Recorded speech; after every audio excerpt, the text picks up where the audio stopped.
우리가 영어를 할 때 헷갈리는 단어가 있죠. 치킨과 키친. 성경을 읽다가 헷갈리는 두 이름이 있는데 삭개오와 나사로입니다. 어느 날 어떤 목사님이 오늘 본문을 가지고 설교를 하다가 큰 실수를 했습니다. 여러분, 나사로의 신분은 세리장이었습니다. 나사로는 키가 작았어요. 나사로는 예수님을 정말 보고 싶어 했습니다. 교인들이 헷갈리기 시작했어요. 나사로인가 삭개오인가. 표정을 보니까 좀 알아듣는 것 같기도 하고 못 알아듣는 것 같기도 하고, 목사님이 더 힘을 내서 설교합니다. 그때 예수님이 이 나사로가 사는 고린도에 오신다는 소식을 들었습니다. 나사로는 예수님을 보기 위해서 뛰어갔는데 사람들이 너무 많았어요. 어떻게 예수님을 볼까 하다가 뽕나무가 있어서 올라갔습니다. 사람들이 깨달았어요. 목사님이 실수하고 있구나. 그래서 여기저기서 키득키득, 그래도 키득키득 하면 안 되는데 키득키득하고 또 웃는 분들도 있고, 목사님께 생각하니까 이 이름을 헷갈린 거예요. 그때 하나님께서 불현듯 그에게 지혜를 주셨습니다. 목사님께 설교를 이어갑니다. 그때 어디선가 삭개오가 나타났습니다. 그리고 삭개오가 뽕나무에 있는 나사로를 향해서 하는 말이, 야, 나사로, 그 자리 내 자리에 빨리 내려와. 삭개오, 우리에게 익숙한 이름이죠. 사실은 우리가 삭개오입니다. 어느 날 삭개오의 가정에 구원이 이르렀습니다. 예수님께서 이렇게 하는 모습을 보고 그를 부르셨어요. 삭개오야, 내려와라. 내가 오늘 내 집에 유해야 하겠다. 그는 너무나 기뻐서 급히 내려와 예수님을 영접합니다. 그리고 마지막에 예수님은 다시 한번 구원을 선언합니다. 오늘 이 가정에 구원이 이르렀느니라. 삭개오의 구원 사건, 이것은 저와 여러분의 구원 사건이기도 합니다. 오늘은 삭개오가 어떻게 이 구원과 은혜의 자리에 갈 수 있었는지에 대해서 살펴보면서 은혜를 나누도록 하겠습니다. 먼저 삭개오는 그 마음에 주님의 은혜, 주님의 구원을 사모하는 마음이 있었습니다. 이것이 출발점입니다. 그는 여리고에 예수님이 오신다는 소식을 들었어요. 아마 누군가가 전해줬을 수도 있고, 지나가는 사람들이 하는 말을 우연히 들었을 수도 있습니다. 아마 두 번째일 가능성이 많습니다. 그런데 그것이 그의 귀에, 그의 가슴에 들어왔어요. 여러분, 세상에 많은 소리가 있습니다. 그러나 그것이 귀에 다 들어오는 건 아닙니다.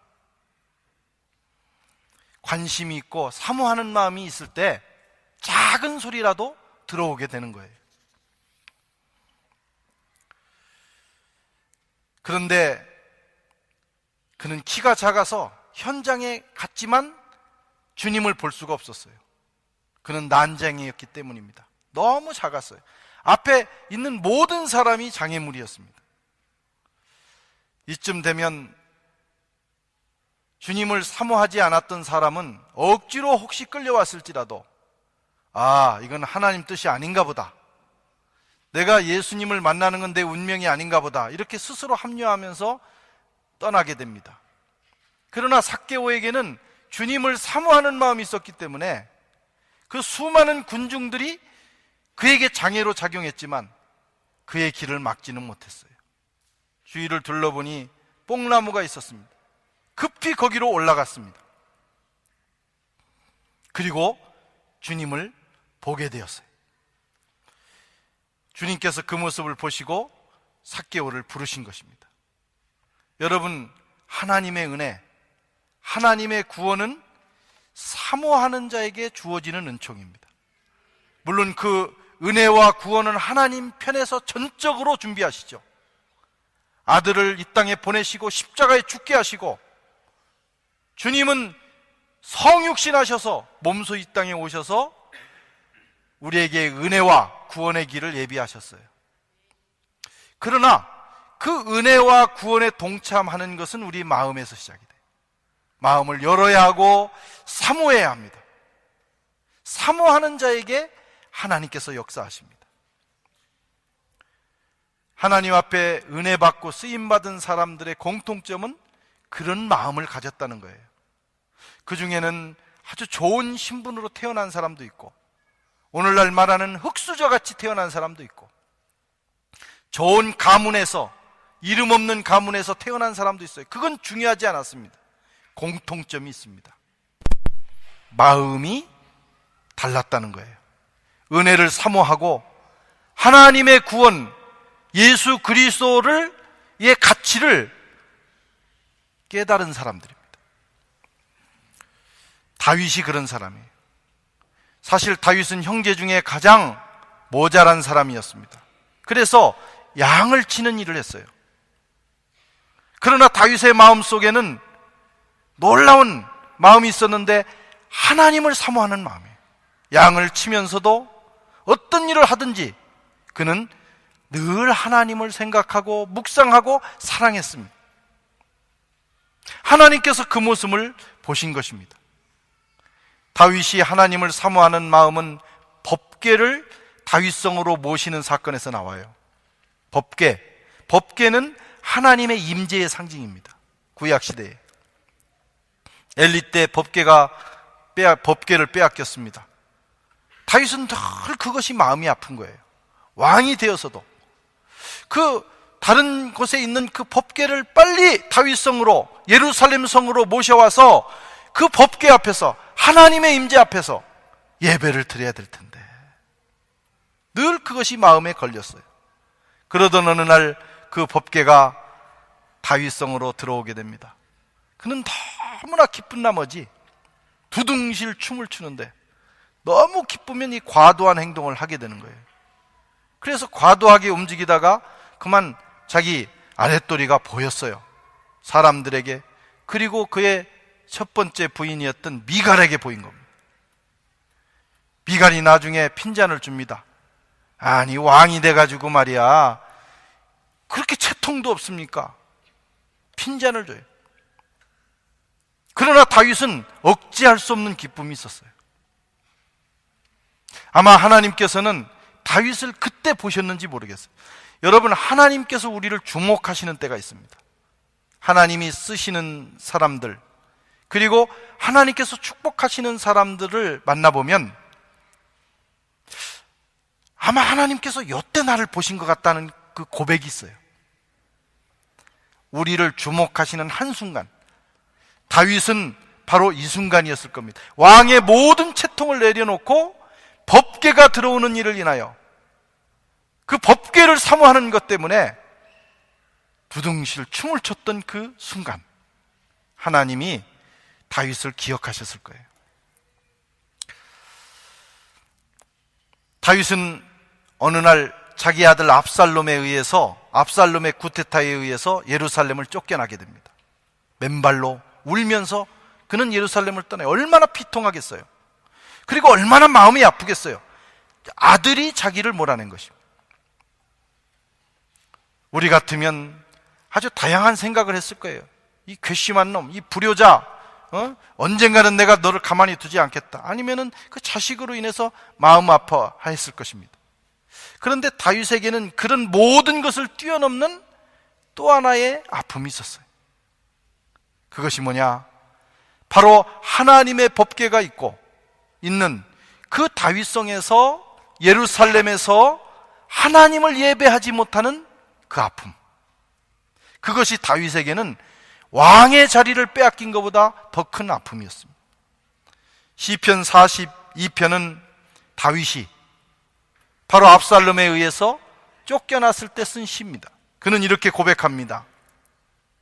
하나님이여, 사슴이 시냇물을 찾기에 갈급한 같이 내 영혼이 주를 찾기에 갈급하니이다. 내 영혼이 하나님 곧 생존하시는 하나님을 갈망하나니 내가 어느 때에 나아가서 하나님을 배울꼬.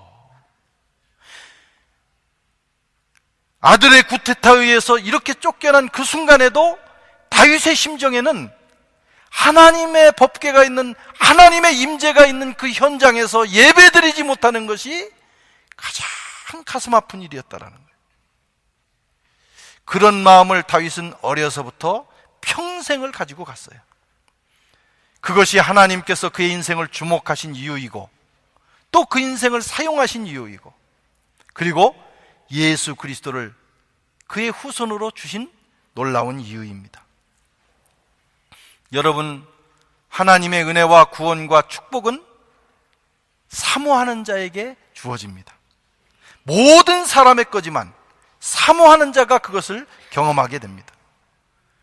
그 가치를 알고 그 가치를 인정하고 기다리고 사모하는 자에게 하나님은 역사하십니다.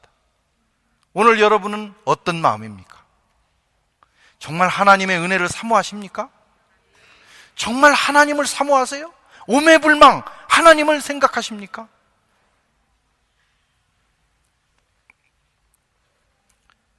우리에게도 이런 사모함이 필요합니다. 주님을 사모하고 또 사모하는 마음이 우리에게 필요합니다.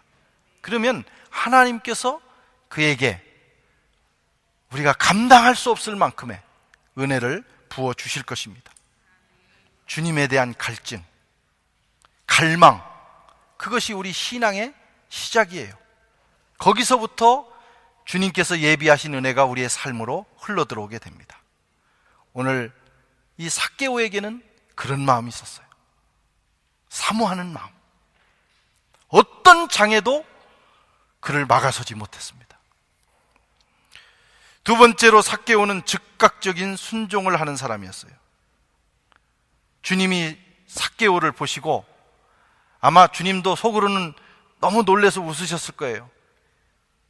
중년의 남자가, 그것도 조그만 중년의 남자가 뽕나무에 올라가가지고 어린아이처럼 예수님을 바라보는 모습을 보고 주님은 내려와라, 삭개오야 내려와라, 오늘 저녁엔 내가 너네 집에 가서 자겠다, 이렇게 말씀합니다.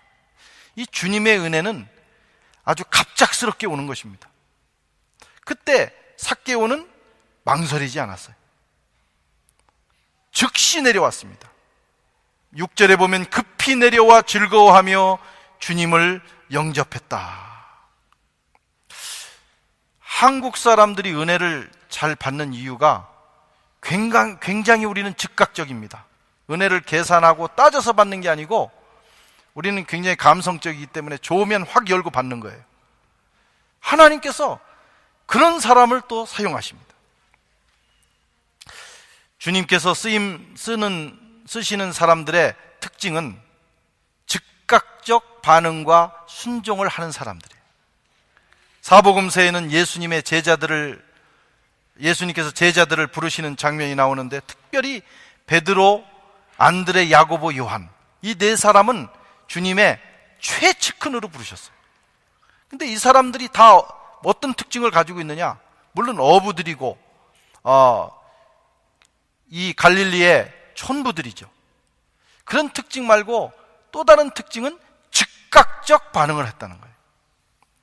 마태복음 4장 20절에 저희가 곧 그물을 버려두고 예수를 쫓으니라. 곧 생각하지 않았어요.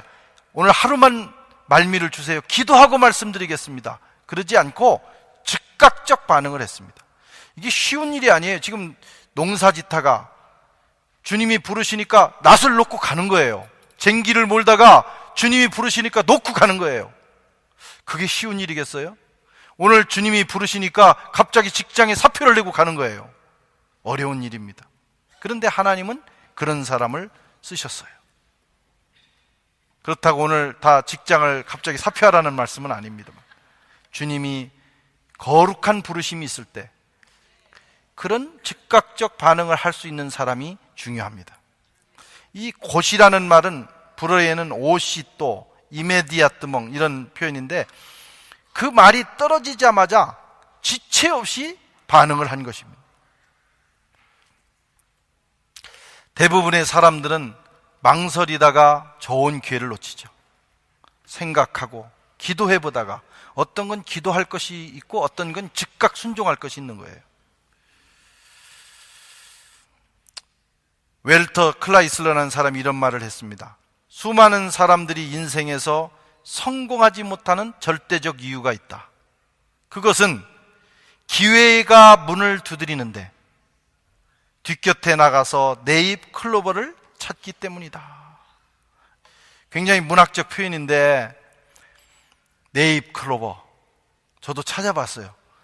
네잎 클로버를 찾으면 행운이 온다. 우리말로 말하면 재수가 좋다. 그런 거예요. 뭐가 이루어진다. 부지런히 그걸 찾습니다. 그건 나중에 찾아도 되는 거예요. 사실은 그 행운이 지금 와서 문을 두드리고 있는 겁니다. 그런데 뒷곁에서 다른 일 하다가 기회를 놓쳐서 인생을 망가뜨리는 겁니다. 여러분, 기회는 올 때 잡아야 합니다. 주님이 부르실 때 즉각 순종해서 그 인생의 터닝 포인트를 마련해야 합니다. 다시는 오지 않을 수도 있어요. 사람은 누구에게나 기회가 오죠. 다음에 또 오리라고 생각하기 때문에 망설이고 넘겨버립니다. 그러나 다시는 오지 않습니다. 똑같은 기회는 오지 않습니다. 몇 번 비슷한 건 올 수 있을지 몰라요. 그래서 기회가 왔을 때 지금 잡아야 돼요. 특별히 주님과의 관계에서 오는 기회는 놓쳐서는 안 됩니다. 주님께서 여러분들의 인생의 문을 두드리실 때 즉각적인 순종을 할 수 있기를 축원합니다. 그게 마지막일 수도 있어요. 고린도 후서 6장 2절에 보면 가라사대 내가 은혜 베풀 때에 너를 듣고 구원의 날에 너를 도왔다 하였으니 보라 지금은 은혜 받을 만한 때요 보라 지금은 구원의 날이로다. 보라 지금은 지금이 중요한 거예요. 그 기회를 놓친 사람은 평생을 후회합니다. 제가 그전에도 몇 번 말씀을 드렸는데 이번에 제가 고향에 갔다 오니까 또 생각이 나서 드리는 말씀입니다. 제가 어렸을 때 우리 부모님이 시골을 떠나 서울 또는 서울 근교로 갈 수 있는 기회가 생겼어요. 집안에 땅을 팔아가지고 이제 자식 교육을 위해서 수원에 있는 어느 목장을 사기로 했어요. 그런데 이제 부모님이 또 연로하시고 저희 할아버지 할머니죠. 또 이런저런 뭐 고향에 일가 친척들 있고 하니까 고민하다가 그만 그걸 못 하신 거예요. 그래서 우리 집은 영원히 충남 서천군 시천면 신흥리 146번지 옛날 집은 헐어서 다시 지었는데 지금도 저는 제 본적 주소가 바뀐 적이 없어요. 영원히 거주 이전의 자유를 얻지 못하고 거기에 이렇게 사는 인생이 됐어요. 아버지가 늘 후회하세요. 그때 그거 샀으면, 나도 그때 그거 샀으면 수원 시민이 될 수 있었는데. 네. 그리고 우리도 얼마나 좀 편했겠습니까? 그 땅값도 오르고 말이죠. 후회한들 뭐 하겠어요. 네. 누구에게나 크고 작은 인생의 기회들이 옵니다. 그거 놓치고 후회하는 일이 없도록 여러분, 특별히 주님이 여러분들을 부르실 때 삭개오야 내려와라. 오늘 내가 네 집에 머물겠다. 얘야 이리 와라. 내가 오늘 내 인생과 함께 하기를 원한다. 주님이 부르실 때 즉각 순종함으로 이 은혜에 동참하는 저와 여러분 되시기를 바랍니다. 세 번째로 삭개오는 변화된 삶을 보여줬어요. 변화된 삶. 얼마나 기뻤던지 주님을 영접하고 그는 말하기를 내가 내 재산의 절반을 주님께 드리겠습니다. 나중에 혹시 후회했을지는 모르지만 그 즉시 그런 결단을 합니다. 그리고 내가 누구에겐가 빼앗은 일이 있으면 그거에 4배를 내가 갚겠습니다.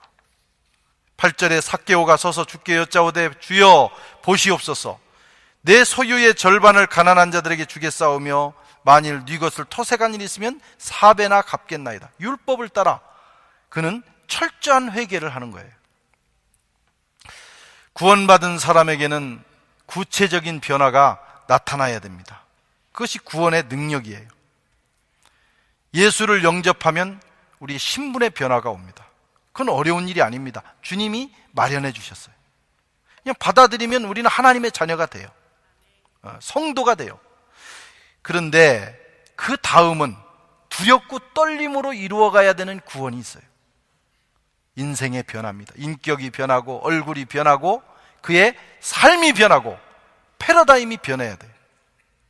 한국교회가 많은 숫자를 확보했지만 교회가 사회로부터 영향력을 상실한 이유가 뭐냐? 구원받았어요. 한국의 대부분의 성도들이 본 어게인 크리스찬, 구원받은 거듭난 크리스찬인데 그 다음 변화가 없는 거예요. 그러니까 세상 사람들이 처음에는 관심을 가졌다가 아이고 교회 다니는 사람이나 나나 다른 게 아무것도 없다. 그럴 바에 뭐하러 교회 다니느냐? 교회 안 나오는 거예요. 그리고 교회 다니는 사람들을 비난하는 겁니다. 그래서 요즘 교회가 자꾸 욕을 먹는 것이죠. 우리가 구원을 받지 못해서가 아니라 구원 이후에 변화가 없기 때문입니다. 그것을 회복하지 않는 한 한국 교회는 영향력을 가질 수가 없어요. 삶의 변화. 사람들이 저와 여러분들을 보면서 그 뭔가 있는 것 같아. 사람이 변해서 어떻게 저렇게 변할 수 있나?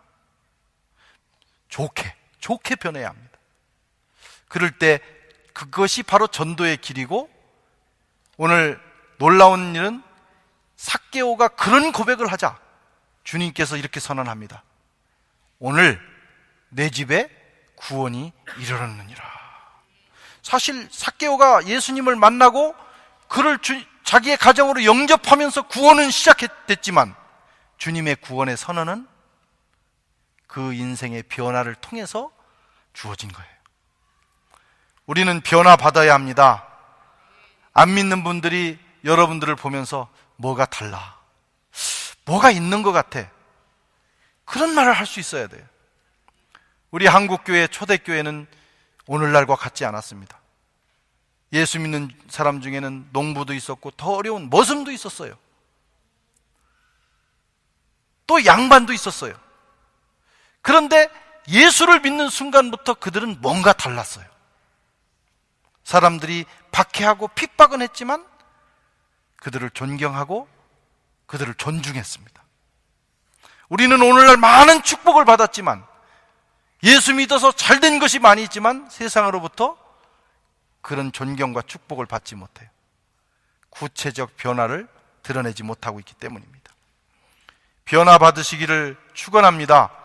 뭐가 좀 달라야 돼요. 한국 초대교회에는 많은 신앙의 영웅들이 있었어요. 그 중에 김익두라는 목사님이 있었습니다. 평양신학교 초대 목사님인데, 이분은 본래가 그 평양 깡패였어요. 깡패. 요즘도 깡패들은 무섭잖아요. 그 당시에 깡패는 정말 더 무서웠습니다. 5일장이 쓰면 사람들이 장으로 가는 길목에 서가지고 행패를 부리는 거예요. 힘이 장사고 싸움을 잘하니까 시장을 가는 사람들이 두려워 떱니다. 그래서 그 앞에 오면서부터 무릎을 꿇고 기어서 자기 이 다리 사이를 지나가게 만드는, 얼마나 굴욕적입니까? 그만큼 행패를 부리는 사람이었는데 하나님의 은혜가 그에게 임했어요. 누군가가 복음을 전했고 그 예수를 믿게 됐어요. 놀라운 것은 그의 인생이 변했다는 거예요. 예수 믿고도 깡패짓하는 인간이 있어요. 우리나라에 그런 조폭 두목들이 있었는데 예수 믿고 간증하면서도 깡패짓한다. 그게 잘못된 겁니다.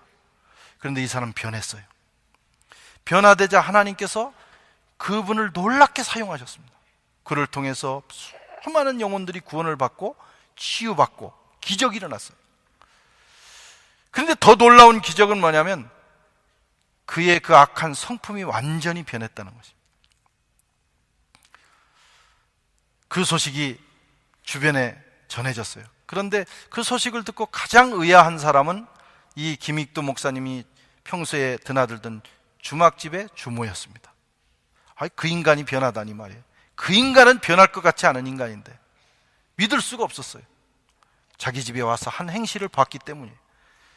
그래야 어느 날은 이 김익도 목사님이 진짜 변했는지 확인하기 위해서 이제 그 막걸리 대신에 막 그 꾸정물을 이렇게 한 대야 준비해가지고 김 목사님이 이렇게 성경책을 들고 복음을 전하러 가는 길에 김익도를 불렀어요. 그래서 쳐다보니까 그 앞에다가 얼굴에 확 끼얹으면서 어디 김익도가 진짜 죽었는지 보자. 그때 보통 사람 같으면 그때 이제 승질이 다시 나오는 겁니다. 예수고 뭐고 목사고. 그리고 이제 일단 하고 보는데 진짜 변한 거예요, 이분은. 탁 털면서 하시는 말씀이, 자네가 이렇게 나한테 이런 짓을 하고도 목숨을 부지하는 것은 내가 죽었다는 증거야. 는 같은데 중요한 말입니다. 집에 가셔서 가만히 생각해 보세요. 진짜 변했어요. 그것이 그의 영향력입니다. 저와 여러분에게도 그런 변화가 있기를 축원합니다. 삶의 자세도 변하고 패러다임도 변하고, 또 인생이 변하면, 내면이 변하면 얼굴부터 변합니다. 여러분은 여러분의 얼굴을 책임질 수 있어요? 예수 믿는 사람 얼굴입니까? 얼굴이 너무 심각한 사람도 있어요. 영 아닌 사람도 있어요. 자기 얼굴을 책임져야 됩니다. 예수 믿는 사람 같은, 권사님은 권사님 같은 얼굴이 있어야 돼요. 집사님은 집사님 같은 얼굴이 있어야 돼요. 목사는 목사 같은 얼굴이 있어야 돼요. 저도 전도사 때는요, 목사 같지 않았대요. 그래서 제 아내가 처음 저를 만났을 때 이 가죽 잠바를 입고 탁 있는데, 뭐 저런 인간이 있나, 그래. 전도사라고 생각을 안 한 거예요. 근데 이제 이 업종에 한 30년 이렇게 구르다 보니까 목사같이 되는 거예요. 요즘은 이제 저를 보면 목사님 같이 생겼어요. 네. 제가 아는 어느 목사님이 너무 골프를 좋아하셨어요. 이분은 뭐 그냥 좋아하는 걸 어떻게 하겠어요. 그래서 가까이서는 칠 수 없고 월요일 날 하루 이제 이렇게 멀리 가서 치는데, 이제 주변 분들이 물어보는 게 뭐 하세요? 그러면 저 서울 어디 성북동에서 작은 사업 하나 합니다. 그러고 친교도 안 하고 막 도망오는데, 어느 날 그 골프장에 그 캐디가 이렇게 얘기하더래요. 선생님, 사장님, 여기 골프장에서 사장님 별명이 뭔지 아세요? 뭐예요? 그랬더니 목사예요. 막 숨겼는데, 그래 이제 그 드러나는 거예요. 한 3, 40년 하고 나면. 어느 날 이분이 미국 단체 여행을 가셨어요, 사모님하고. 그런데 일반인들하고 가니까 뭐 자기 소개하고 노래하고 그러는데, 또 목사라고 하면 불편하잖아요. 그래서 자기 소개하면서, 저는 저 성북동에서, 우리 교회도 한번 오신 분입니다. 예. 저 성북동에서 작은 사업 하나 합니다 하고 이제 딱 들어가는데, 이제 이렇게 하고 자리로 돌아가는데 어느 아주머니가 들어가는 목사님 뒤에다가, 근데 꼭 목사같이 생겼어. 그런데 그 정도는 돼야 되지 않겠어요? 예. 우리의 얼굴을 보고, 우리의 모습을 보고 말은 하지 않아도 참 예수 믿는 사람 같아, 이런 표현이 나올 정도로 우리 자신을 가꾸어 나가야 합니다. 얼굴은 정신이라는 뜻이에요. 굴은 꼴에서 왔어요. 얼굴은 우리 정신을 표현하는 현장입니다. 그래서 내면에 주님이 계시고 성령이 역사하시면 얼굴이 변하게 돼 있어요. 환한 얼굴로, 빛나는 얼굴로, 은혜로운 얼굴로 변합니다. 우리 두 분씩 한번 쳐다보시기 바랍니다. 이게 과연 그런 얼굴인지, 아니면 은혜를 더 받아야 되는지. 옆분을 못 보시는 분들은 이게 자신이 없는 거예요. 우리 선한교회 성도들은 자기 얼굴을 책임지는 역사가 있기를 축원합니다. 예. 인격이 변해야 돼요. 삶의 방식도 변해야 돼요. 사도 바울은 말하기를, 너희는 이 세대를 본받지 말고 오직 마음을 새롭게 함으로 변화를 받아. 삭개오는 변화되기 시작했어요. 그런데 이 삭개오의 변화는 삭개오의 결단을 통해서 이루어진 게 아닙니다. 삭개오가 한 것 같지만 주님이 하신 거예요. 주님께서 그에게 그가 있는 곳에 찾아오셨고 주님이 그를 불러내리신 겁니다. 그리고 주님이 이미 그를 사랑으로 대하셨기 때문에 주님의 사랑과 은혜가 그의 인생을 변화시켰어요. 여러분, 주님은 우리를 그렇게 대하십니다. 삭개오는 어려서부터 열등감이 많고 상처가 많은 사람이에요. 작게 태어났습니다. 그리고 가정에서, 사회에서 왕따 당했어요. 사람들이 늘 조롱했습니다. 그러다가 세리장이가 됐어요. 저는 이 본문을 읽으면서 왜 세리장이의 직업을 택했을까?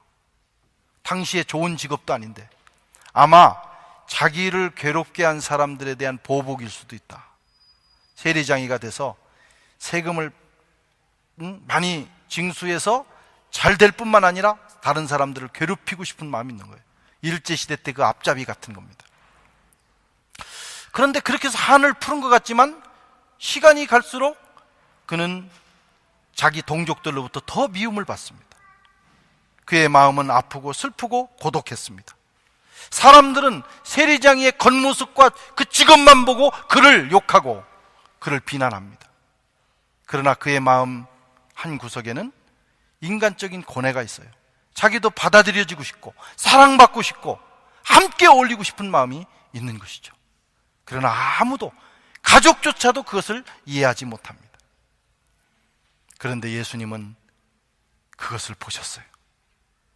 그의 우스꽝스러운 외모가 아니라 지금 뽕나무 위에 올라가서 매달려 있는 그 모습이 아니라 그 속에 있는 아픔, 사모하는 마음, 중년 사나이의 고뇌를 보신 것입니다.